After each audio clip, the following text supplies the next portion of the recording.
Chào tất cả anh chị em nha. Hiện tại thì mình đang ở tại xã Lâm Sang.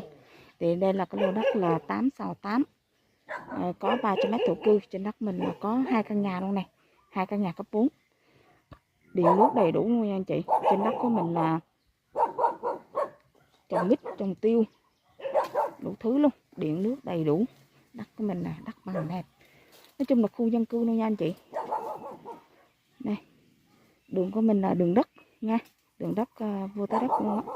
Hiển thị vô tới đất. Này. Anh chị nào mà mình muốn mua ở làm vườn thì hợp lý, ok luôn á, giá rẻ, bao đầu tư luôn. 2 căn nhà, điện nước đầy đủ, trên đất có nguyên vườn tiêu, mít, đủ loại trái cây luôn anh chị. Có bưởi, có mít đồ, cà phê, tiêu, đầy đủ luôn. Có bếp tưới tự động luôn này. Nó có 2 căn nhà luôn, 2 căn nhà cấp 4.